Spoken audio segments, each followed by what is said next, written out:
Bismillahirrahmanirrahim. Alhamdulillahirabbil alamin. Wassalatu wassalamu ala asyrafil anbiya'i wal mursalin wa ala alihi wa ashabihi wa man tabi'ahum bi ihsanin ila yaumiddin, amma ba'du.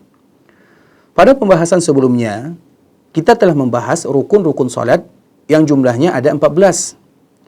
Pada kesempatan kali ini, kita akan membahas tentang orang yang lupa atau meninggalkan salah satu rukun yang kemarin telah kita jelaskan. Barang siapa yang meninggalkan atau lupa untuk mengucapkan takbiratul ihram, maka tentu salatnya tidak sah dan dia tidak salat sama sekali. Akan tetapi apabila dia meninggalkan atau lupa rukun-rukun salat selain daripada takbiratul ihram, kalau sekiranya dia meninggalkan karena sengaja, maka batal salatnya. Akan tetapi apabila kalau dia meninggalkan karena lupa, maka di sana ada perincian. Yang pertama, apabila dia mengingat sebelum dia sampai ke pekerjaan yang sama di rakaat berikutnya, maka dia kembali mengulang dan menyempurnakan solatnya, kemudian dia sujud untuk melaksanakan sujud sahwi. Contoh misalnya, kalau sekiranya dia lupa melakukan ruku', kemudian dia ingat ketika dia sujud pada rakaat tersebut, atau ketika dia ingat sebelum melakukan ruku pada rakaat berikutnya, maka dia meninggalkan sujud tersebut dan dia kembali kepada ruku yang tadi dia lupa untuk melakukannya. Kemudian setelah itu dia menyempurnakan solatnya dan nanti terakhir dia melakukan sujud sahwi.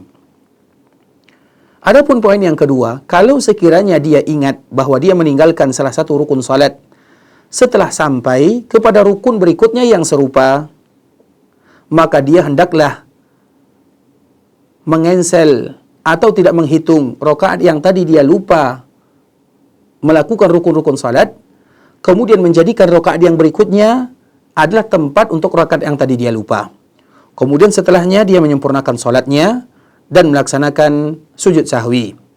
Seperti misalnya ketika dia lupa melakukan ruku pada rakaat pertama, kemudian pada rakaat kedua, dikala dia ruku, dia ingat ternyata rakaat pertama dia belum ruku, maka pada saat itulah rakaat pertama dia tidak menghitungnya, dan rakaat kedua dia menghitung sebagai rakaat pertama, mengganti rakaat pertama yang tadi dia lupa ruku di dalamnya. Kemudian setelah itu dia menyempurnakan rakaatnya sampai dia salam, dan nanti sebelum salam maka hendaklah dia melakukan sujud sahwi. Kemudian poin yang ketiga, apabila seseorang lupa salah satu rukun di antara rukun-rukun salat dan dia tidak tahu kecuali setelah mengucapkan salam, kalau sekiranya dia melupakan rukun tersebut pada rakaat terakhir, maka dia kembali bangkit dan melakukan rukun tersebut yang tadi dia tinggalkan.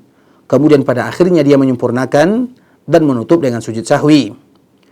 Akan tetapi kalau sekiranya rukun yang ditinggalkan sebelum rakaat terakhir, baik itu rakaat pertama atau rakaat kedua dan ketiga yang memiliki 4 rakaat, maka hendaklah dia melakukan 1 rakaat secara sempurna. Kemudian setelahnya baru dia melakukan sujud sahwi, sebelum waktunya terlalu panjang dan terlalu lama. Tapi kalau sekiranya waktunya lama, seperti misalnya kalau dia selesai melaksanakan salat, kemudian dia salam, kemudian setelah beberapa waktu dia ingat ternyata lupa melakukan rukun di antara rukun-rukun salat, maka tentunya dia harus kembali mengulang salatnya secara utuh, secara sempurna, kemudian dia melakukan sujud sahwi. Itu merupakan di antara hukum-hukum bagi mereka yang meninggalkan salat karena lupa atau karena tidak tahu. Wallahu ta'ala alam, dan semoga Allah subhanahu wa ta'ala memberikan kesempurnaan kepada kita untuk melaksanakan ibadah salat. Barakallahu fikum wa jazakumullahu khaira. Assalamualaikum warahmatullahi wabarakatuh.